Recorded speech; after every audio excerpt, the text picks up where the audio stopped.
Get started now. To those of you who I haven't met, though I did have the pleasure today of meeting you, I'm Penny KATZ. I was talking with Marcia, who I'm in a group with of performers, and Marcia has a lovely voice. She really does. And she overheard me talking about my crossover group. And people think all different things when they hear me talk about a crossover group. And I think more out of curiosity than actually caring about what's being said. They'll go, the crossover group? Well, what's a crossover group? Is that something physical or, okay. In 4 years after I moved here, so it would have been about 2004, I was walking Beamer, my lovable Dachshund who's crossed over since. And we were in the back lot, and I looked down, and there was a penny on the ground. And my parents always used to say, oh, Penny, you should pick up your pennies and stuff. And I did, and it was in 1952, year I was born. And I tend to know that my father is my guardian angel. He told me at a very young age, whether he's here or has passed on, he will always be there to take care of me. So I'm holding the penny. It's 1952. I look up at the sky and I go, really, Dad? I appreciate it, but you know, this is 2004. They have things like gift cards, $20 bills. Come on. And I will say that my father passed in 1986, so he may not have known those things, though he was very generous. So, okay, we go back. Next day at the exact same time, 10 o'clock, I walk Beamer.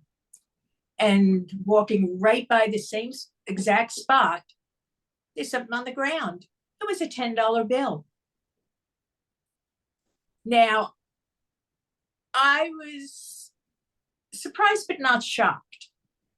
I've always kind of gotten a validation that when something's happened, that I'm thinking, could this be Dad? Could this be someone from the other side? And ever since then, I've taken risks. And I suggest to people, listen to your inner voice. Listen to it. People are trying to reach you from the other side. It's not threatening. It's not cartoons and the films, you know, there isn't someone waiting outside the door who's going to get you. I don't know why they tell kids all that stuff. But anyway, so through my life, I realized that I've had several experiences, and it all goes back to my crossover groups. And let's see here. What I started doing was, my birthday is on June 16th. And I set my alarm on my phone to 6:16. And every day I would be in the same spot, and I would speak to those who crossed over. When I started throwing out some questions or asking for signs, I started getting them. And some were from family members, some were from other people's family members who weren't getting a response from their family. Some were from my wonderful departed dog Beamer, but he always wanted food and stuff. My dog, he had a whine and he had sounds. He would walk into my bedroom, and you know, between his collar and where he would go, whether it was in the cage or on the bed, I never needed to look up. I knew he was there. And that continued even when he physically wasn't. Especially around thunderstorms, because he used to try to save me because he was afraid of thunderstorms. So about 2 years after the first sign, the next mega sign came when I was walking across a parking lot of a hospital with a friend who's a nurse. And a car pulled up about maybe 50 feet away. It was a ambulance and a car of family. They take the stretcher out. There was someone on it. So obviously, I figured they were bringing the patient in. They're standing there talking, and I actually got to see a body have the spirit could separate from it. My friend didn't see it. I mean, she was as much a nurse as I was. And the people there, the two ambulance drivers and the three family members, or four, there was a child also, nobody saw it. And at that point, I just felt a warm flush over me, kind of saying, yes, what you're seeing is legit. I also had a friend who was an Oriental physician who I ran this by, and she said to me that when she makes red from the head of the person to the bottom of the feet, now they're lying down on a stretcher. Yeah. I saw a gray mist, solid, could not see through it, raise up. And as I was saying, a friend of mine who's a, Asian physician was explaining to me that that happens a lot of times, especially around geriatric centers, where there's a 2-week test, a 2-week period before someone crosses over, that they'll come out, they'll, check around where they're going, they'll come back. That's why, I mean, I know I had heard from patients when I was working as a nurse, yes, things that would happen. And so it made total sense to me. I was more amazed that the other people right there with me or right there with the patient just didn't react at all, didn't see it, didn't interact. So that was my next big message. Now, in between, I kind of get caught up with if somebody is going to tell me a secret. This is my favorite one. Penny, I'm going to tell you a secret. I'm going to tell you a secret. I haven't told anybody. And more times than not, even with anybody telling me, I'll know what it is. I'll know, even if it's completely off the beaten path. So I wasn't shocked when this happened. I had a couple of experiences when I was at workplaces or places of like museums. In Philadelphia, we have the Eastern State Penitentiary. Eastern State was one of the first prisons in the country, and it's still here. It's now as a museum. And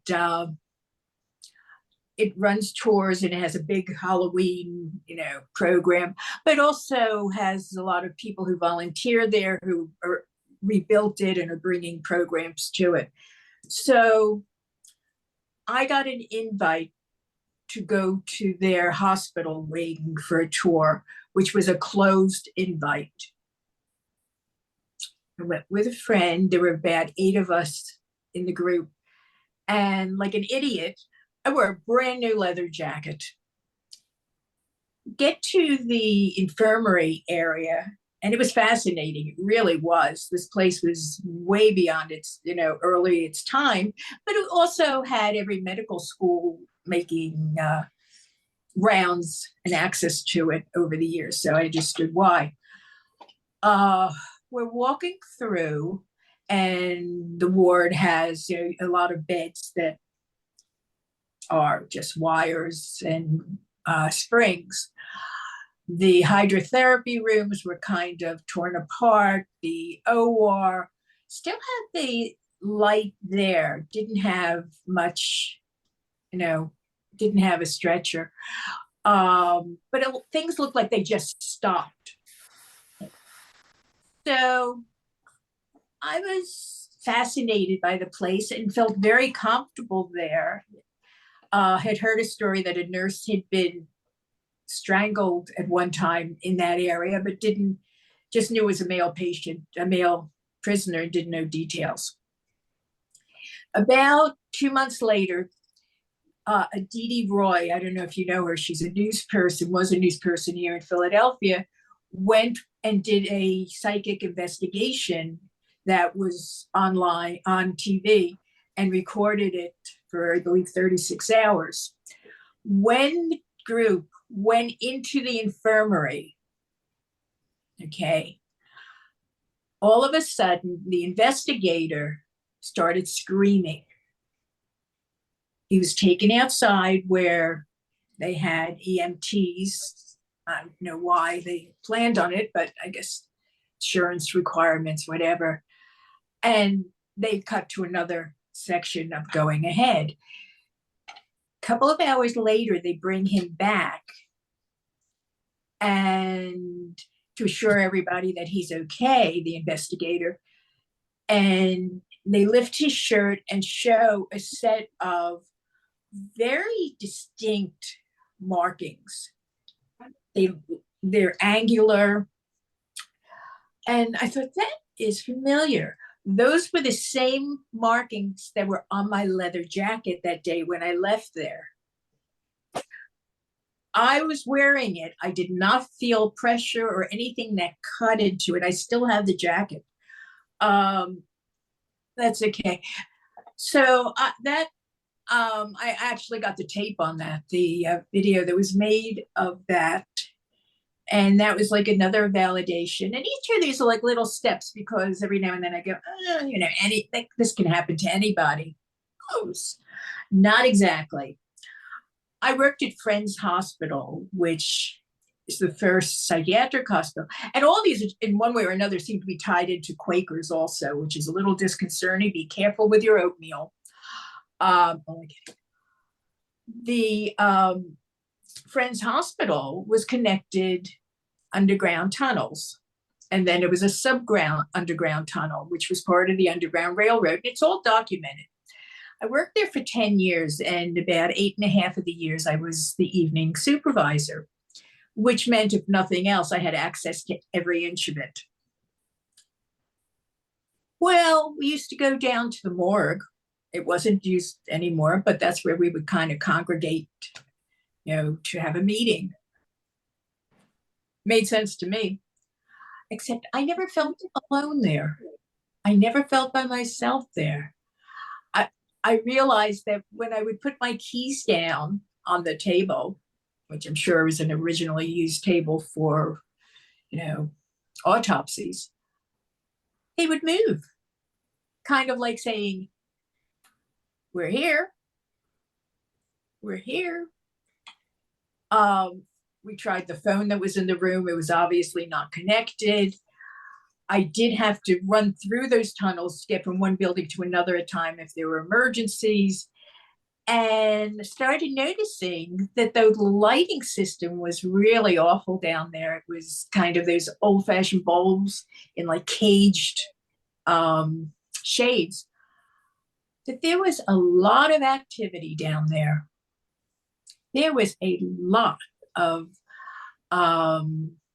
I would be running down a hall between the two buildings. Now, this is underground, and actually see the activity in front of me. I mean, they never got in my way, parked so that I can, could move ahead. And I think part of why things were so smooth was I wasn't afraid. I wasn't afraid they were going to do anything because they were there first. This is their space. And that is my feeling about anything that has passed on from the earth, anything. So those are my two things that most people can relate to, because they'll know Eastern State or they'll know Friends Hospital. And Friends Hospital, the 10 years I worked there, I had several experiences. One was when it was the late 1800s, mid 1800s, when it first opened. It was there for, I'll never forget their motto, we're here for those deprived of the use of their reason. Well, they had only the Tuke family. They were the first family to provide there. And they were like the superintendent and his wife. 3:30 every morning, Mrs. Tuke would come downstairs and start making rounds. Now, when I was there were no units on the ground floor, but there were some remaining above that, and there also was the grand stairway. if I was downstairs, because I had worked an evening shift or an overnight shift, you could hear the footsteps coming from above, and you could hear the keys. And it got to the point where I would acknowledge her. And I never heard a voice back. I did have a sense of there was a presence there, but it's just, we are never alone. That's all I can say. And that's when I started thinking about the crossover crowd. It's like, maybe there's some benefit both ways to kind of labeling this and packaging it in the sense of telling people about it. Now, some of you are sitting there going, oh, this friend of Marcia's is off her, off her wagon here. I assure you, I may be about some things, but not about this. I first got involved in this when I was in school. I went to, I don't know if any of you got to open or read the biography that I sent Marcia, but basically, I wasn't going to go to college. About 2 months before graduation from high school, my father informed me I was going to college.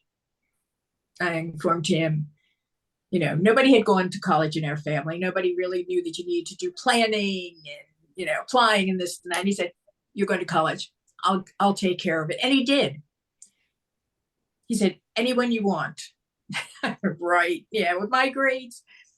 So I only applied to community college.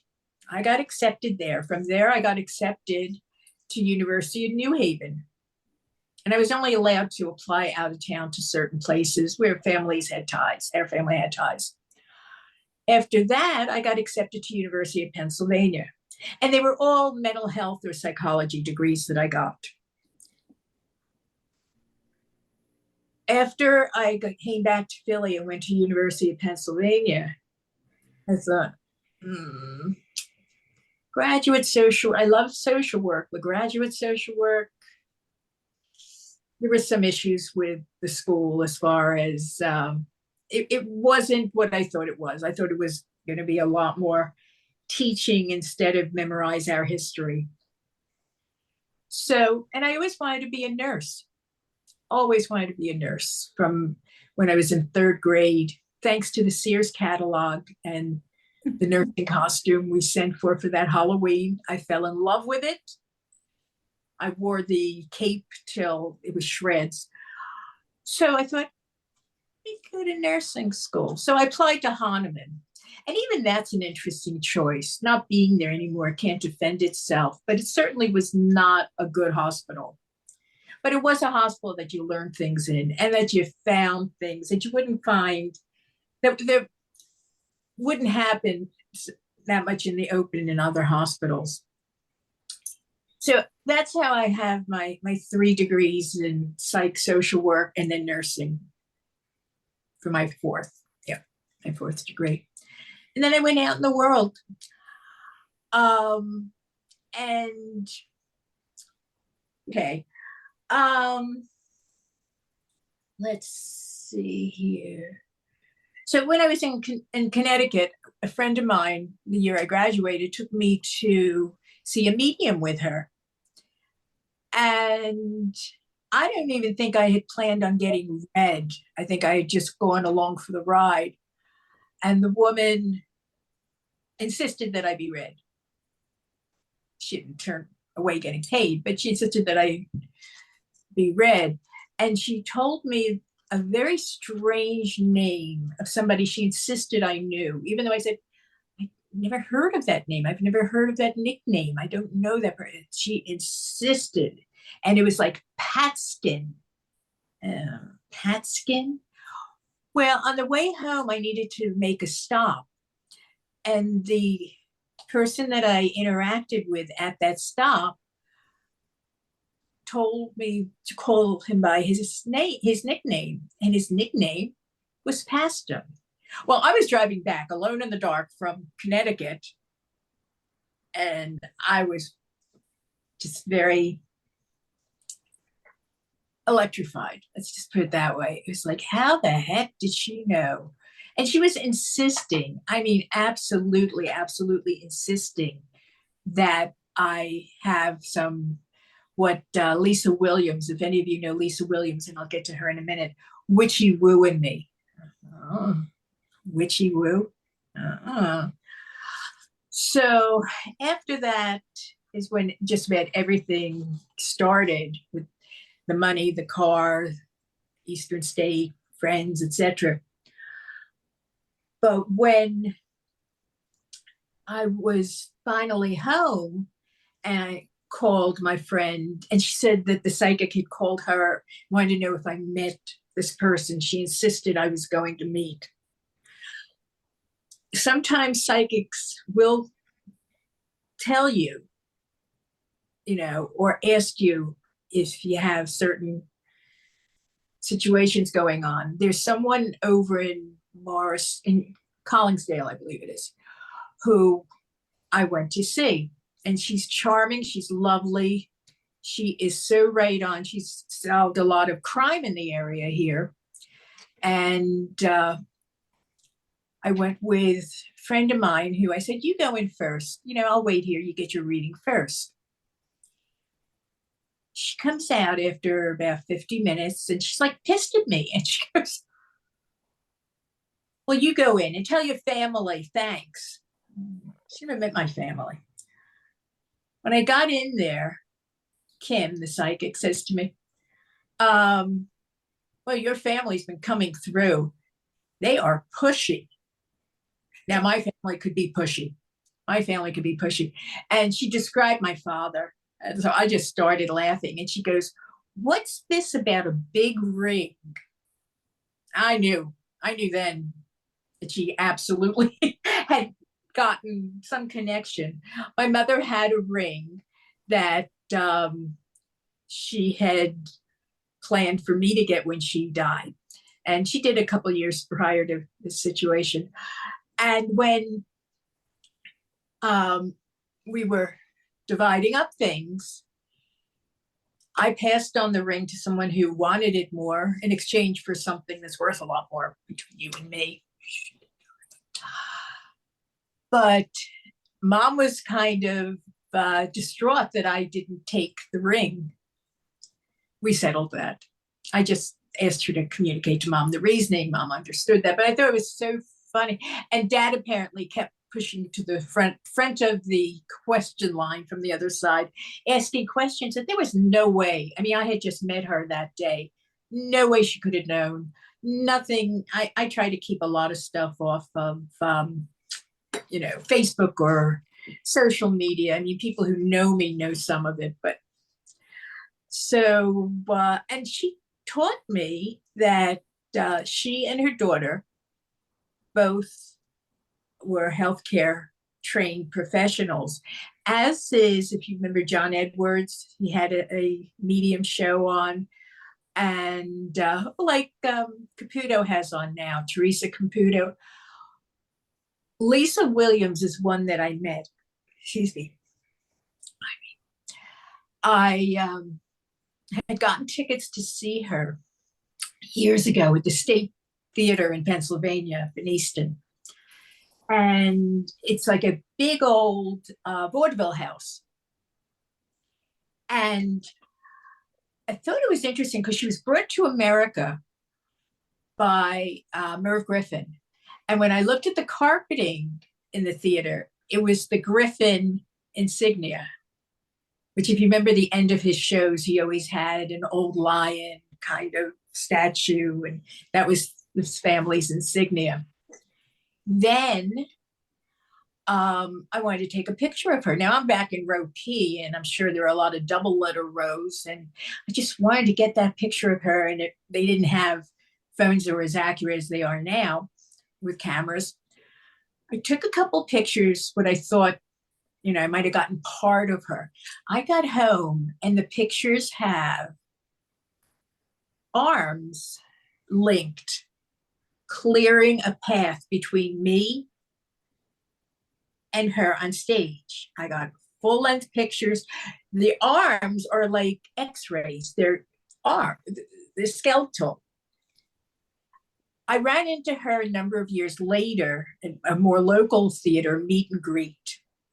and I brought a copy of the picture. And she had had several orbs. And if you take a picture, and I don't know if you know what an orb is, but it's a circle. And depending on how well, usually you know the person, or what the relationship intensity is, they're different sizes. And she usually has a whole lot around her. Okay. At the meet and greet, I presented her with this picture, and she just looked at me and said to me, "You're a witchy woo."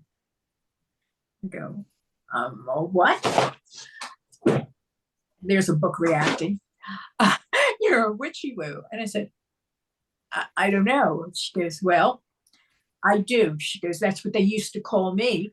She says, you can, take things a step or two further, and people on the other side. And she listed all the things that kind of convinced me that everybody can, but those who choose to, can communicate and benefit from other people's experience before them.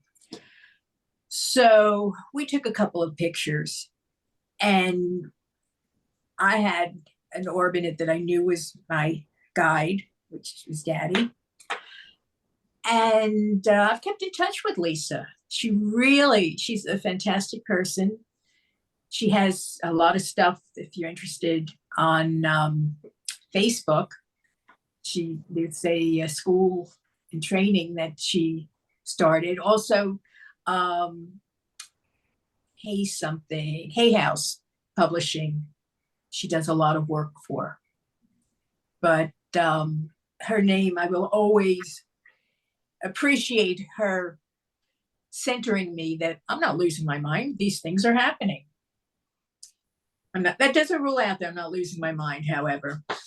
When things started getting rather bizarre, and I mean bizarre within the last 10 years around the world, I started getting rammy as hell.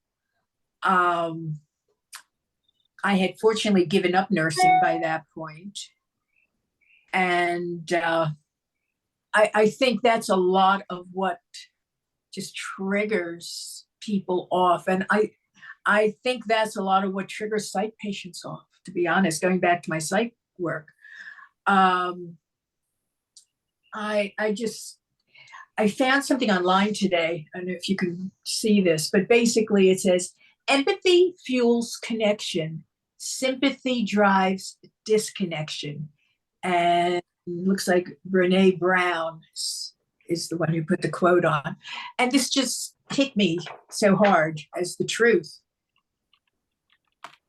I've been in situations in clubs when I sing, and if there's something going on or something about to happen,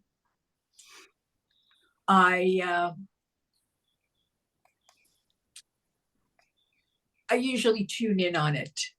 I've gone over to people and have, said, are you okay? And they go, yeah, fine. And then I'll get a call the next day. My house was broken into. How did you know? And I had no way of knowing the house was broken into, but it did in some way. Give me 1 second. Oh, the snowstorms. Philadelphia, as you know, gets really crazy snowstorms, really crazy. And I had just gotten a new car and I was driving it back, and a major intersection, which I'm going north, south, and east and west. This time I was coming, I believe, west to east. I'm approaching it, and it started snowing heavily after I left the dealership. Put my foot on the brake, and now I'm approaching a real busy, and I'm approaching against the light intersection. I'm approaching it. This car's not going to stop.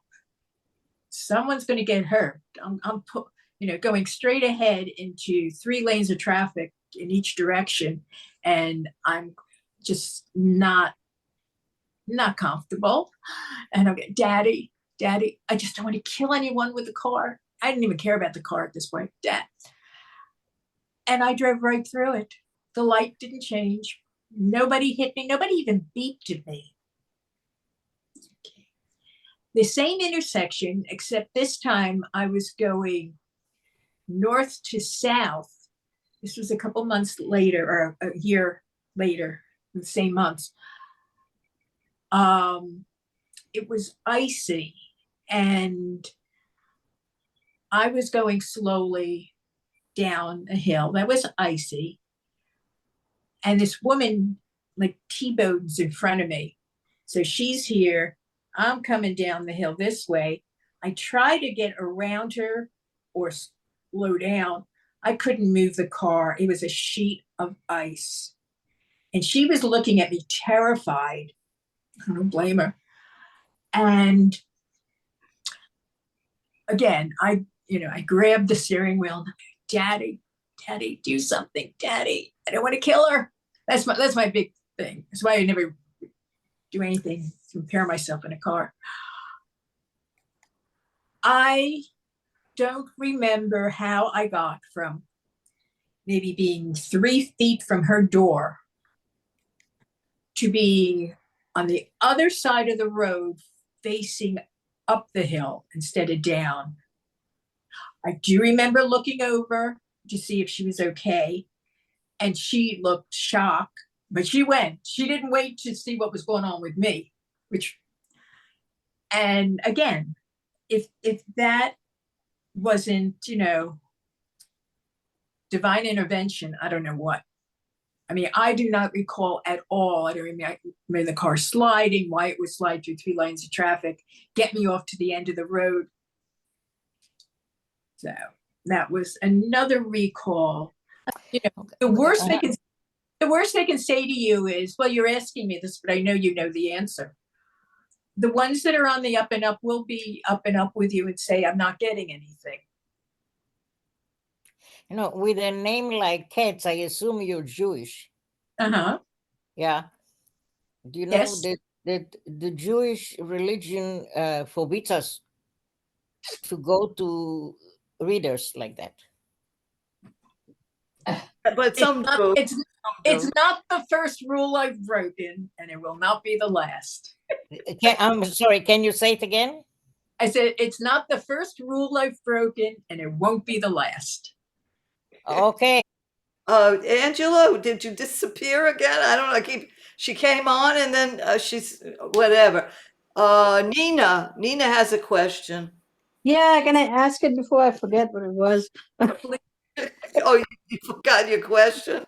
I just want to say, Penny, you have been fascinating. It has been such a pleasure to listen to you. And I hope everybody else is enjoying as much as I am enjoying. So just want to let you know that. Thank you. Nina, call Nina. Nina said she forgot her question, Jean. How about you? You got a question? I didn't forget it, but I remember it. Oh.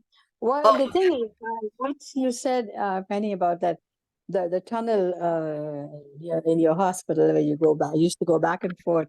That was amazing. That sounded like a science fiction thing, straight out of a science fiction. And that was so amazing to me because I like to write sometimes, and my imagination goes quite far sometimes. So be into trouble. A friend of mine suggested that at the beginning of the pandemic, aside from doing the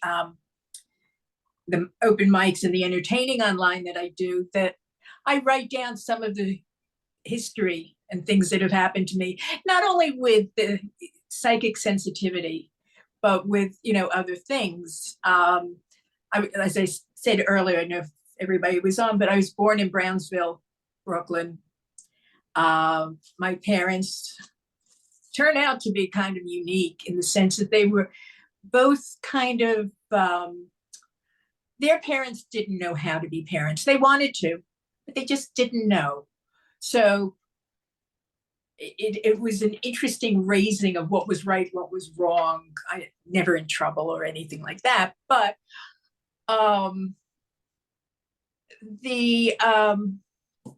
the point I was trying to make. Spiritual guy, come back to my mind.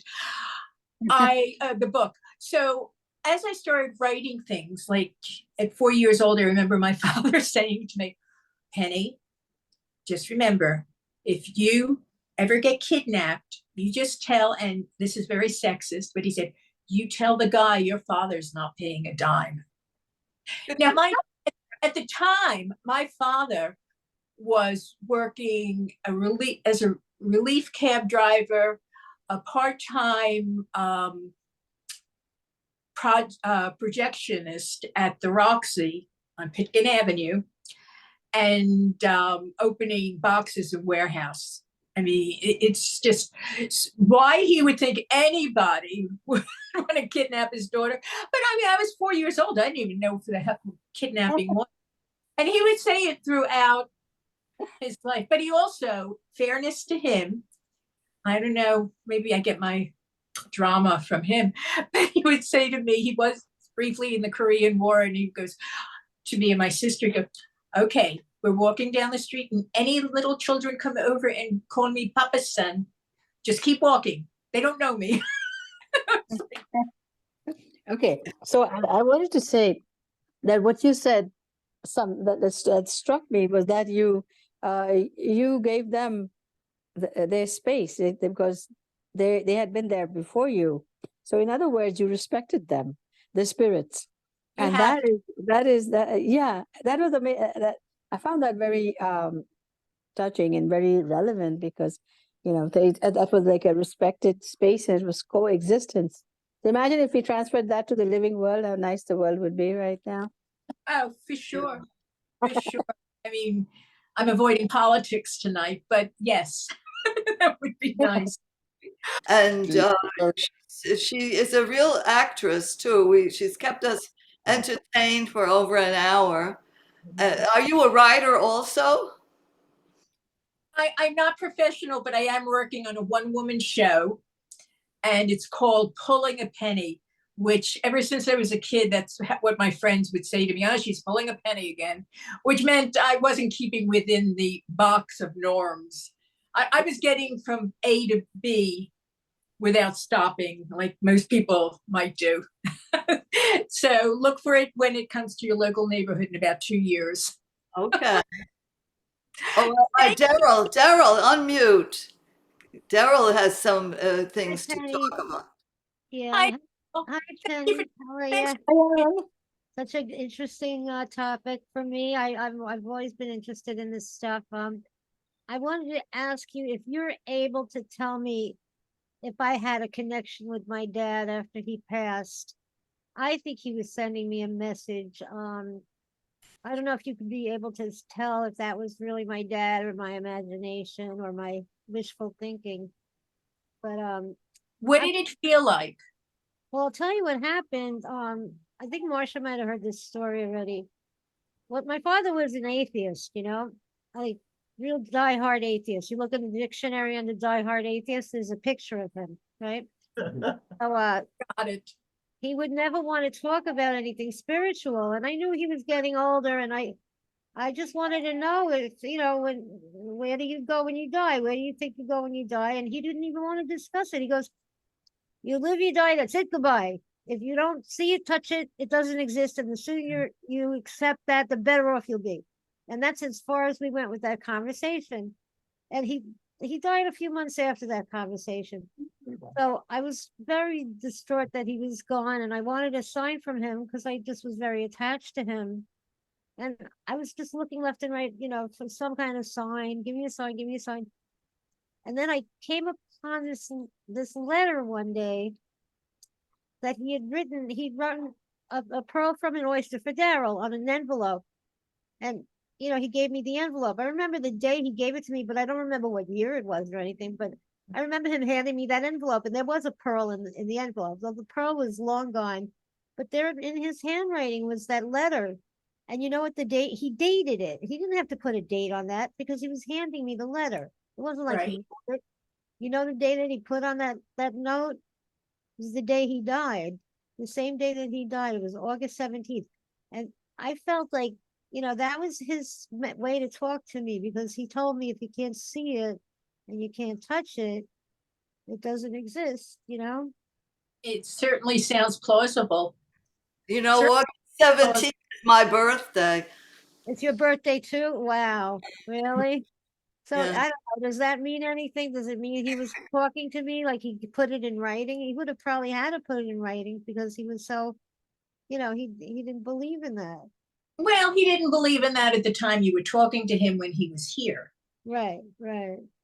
He had had other experiences and maybe Her just, father was a Holocaust survivor. So was her mother. Yeah. They were both Holocaust. And I yeah. will just tell you, Penny, I call on my dad a lot of times like you do to save me, like if I'm in traffic on my bike. I say, please don't let it, please don't let anybody hit me. I want to be home in one piece. And I also, whenever I need my keys and I can't find them, I I do. ask him to help me find my keys, and he finds, I swear they almost appear magically. Like, I don't know what that is. It's just wishful thinking, or maybe it really is him Do you helping. ever feel like you've looked there before, Of but now that course. you ask for them, they've Of- appeared there? Of Yeah. course. Hey, I finally got back in. Looked everywhere. Hey! Yeah. Yeah. Yeah. No, Everywhere. I think it's quite possible. I mean, we could talk more, some night, but Uh-huh. it's certainly quite possible Yeah. because there's a warm feeling. That's why I asked what you felt like when this was taking place, because Okay. I just know when I feel like I felt when my dad or my mom or my cousin, people were around, and each person, there's a special feeling. Right. Penny, I gotta I had ask, I had goosebumps. I That gotta I can tell tell you. you, Okay, go you know, ahead. we're both nurses, and the funniest thing, I gotta really tell you, we have the same experiences. I don't know what the heck's going on. You have stories, I have ones that could top yours. Go ahead. I'm not kidding you. You said, I remember you said something about you saw that gray mist. Mhm. Mine wasn't gray. The ones that I saw were like an off color white, it wasn't really gray. Mhm. It's really weird. I'm listening to you and I'm like reliving all these things. You were saying going through underneath the hospital. Well, I worked in Bellevue. We used to walk through to NYU and we used to pass the morgue. Mhm. Yeah, so those stories there's a hell of a lot of stories I could tell you, believe me. All right. Well, Well, you should come on one night and do a show just like Penny did tonight.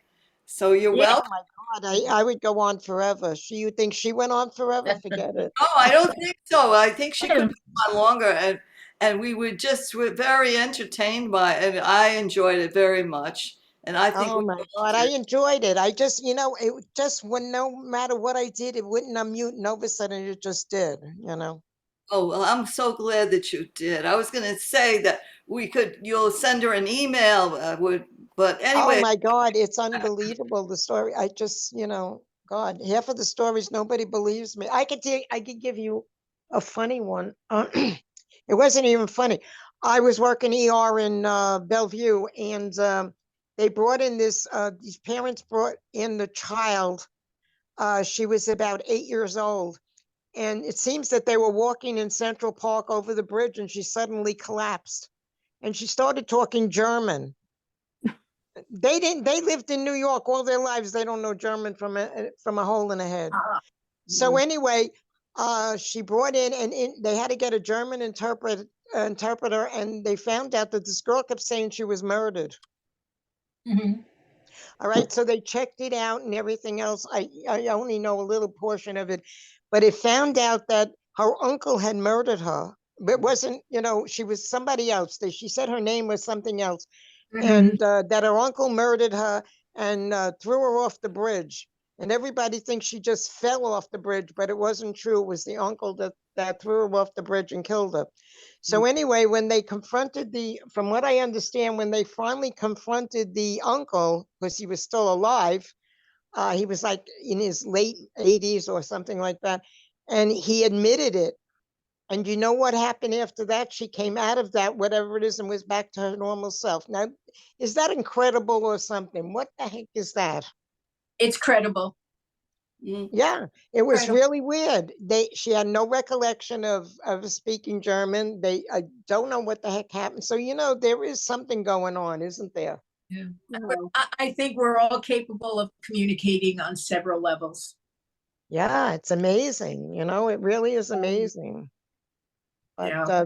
there's a lot of stories, that Now, going to the police and telling them that you have insight with something, though, you yeah, have to be. I believe in an afterlife, and I believe there's something going on because I see it all the time. Mhm. Well, I agree. I agree. If I've entertained you all, I'm. I thank you, Penny. Penny, I enjoyed it. I really did. I Well, think, I would like you to look at something I have. I have a video of this, of something similar. It's an animal. And I want you to tell me if it's the same color. You could see a cat jumping over a bed, but there was no animals in the room when I filmed it. Can I share the screen? yes, go let's. ahead. Okay, it's very short. It's very short. I cut it down to like the minimum. So here we go. Let me just share this with you. Here we go. This is Yeah. interesting. I queued it up almost to the point where the cat jumps over the bed. Look in the middle of the screen. Can you see that white thing? It's going to jump shortly from now. Boom. It just jumped over the bed. Did you see that? Uh-huh. I saw it. Did you Yeah. see all the other activity? There was not one thing on that bed. It was absolutely barren. I took this with a special camera. It had a negative app or an infrared type of app. Mhm. So this was actually the negative. So this is the opposite of what is there. This is Right. black and white, and what's white is black. So the white object is black, actually. And Mhm. I agree. I think that most certainly is of a cat Yeah. or It source looked of like a white. light source was there. there was a dog. I mean, I see a lot of other things. I saw a lot of activity. The bed looked like there was stuff on it moving with the bare eye, but you couldn't see any animals. It looked like it was just There it is again. But yeah, that I just rewind it. Isn't that something else? Yeah, no, I said, how many cats do you have? Because I thought everything was a cat. There was a cat purring that was clawing the pillow. Mhm. There was like a fat black cat. I thought it was a black cat or a white cat. I saw a lot more animals.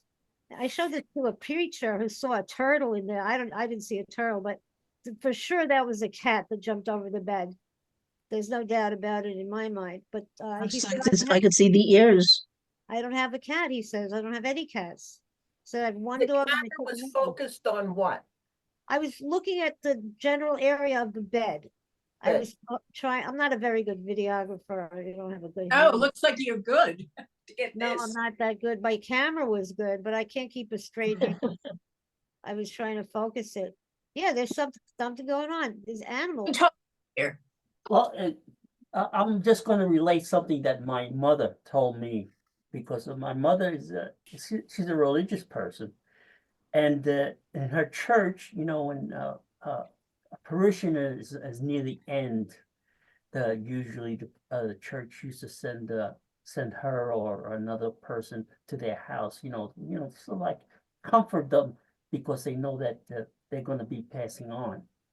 And she said that she was at a house, I think, of one of my nephew of mine, and he was laying in bed, and his end was very near. And while she was there, of course, she was doing what, like the priests usually do. They pray over them, they say the words, and she was there next to the bedside when all of a sudden the glass on the night table next to the person that is dying there shattered. And she said she's seen it's like a mist and rise up from the person who was laying there, and she heard his last breath, and she was she was surprised. And well, of course, she relied on her religion, and of course, she prayed to God about that person to make sure his spirit went to the right place. That's it. Wow. Wow. Yeah. That was great, Ray. Yeah. There's things do happen. I mean, I think it was 9 So- years, 10 years I worked in hospice, there were a lot of stories that the families would call me and I couldn't validate it for them because it wasn't within our policy to do that. Right. Okay, can I speak? Sure. All right. I want to tell you about my experience. The year is 1997. I'm in my bedroom watching TV while at the same time I'm doing paperwork. I'm doing the paperwork and I'm filing in folders on my bed. I'm using the, and then I'm watching TV at the same time. After a while, I start feeling very, very sleepy and I go to sleep. No, before that, I heard while I'm watching TV, while I'm filing, I heard my father's voice. I heard my father's voice, his gravelly voice, say to me, "That's right, Jean. Put your house in order." Now, I heard that I heard his voice so clear. Mhm. I'm continuing working. I'm tired now, and I go to sleep. 4 o'clock in the morning, the telephone rings, and it's the nursing home where my father was living. And the nurse said to me, "Your father has died." Mm. Yep. I believe he That's came horrible. to say goodbye to me. Yeah. Yeah. I wouldn't question that. Oh, no, he came to say goodbye. Definitely. But you were open to it. Were you open to that at the time? Of course, I said, I heard his voice. I A lot of people hear voices of relatives and they discard it. I was thinking about them this night. But but it- he died. He died. I It's not like I heard his voice and then months went by and nothing happened. No, that night he died. And he died right around the time I was filing on my bed. And he has a distinct voice. Let me tell you. Yeah. Thanks for sharing that. No, I certainly believe that it's a big likelihood there. He came to say goodbye. He Great did. story, Jean. That's amazing. I love that story. Thanks. See, this is really good because I think, you should we should do this again and everybody can tell their stories. Okay. Oh, I got one story for you guys. Okay, done. I'm all ready to listen. We got a lot of Jean- stories to tell. I don't know, Jean- John is nervous about stories. Jean, you just rattled my brain as I was listening to you. Okay. So my mom is in my mom was in Gerwin in Comac, Long Island. She was there. She was in assisted living, but then she had to go there because she fell in the assisted living. She had a hip operation.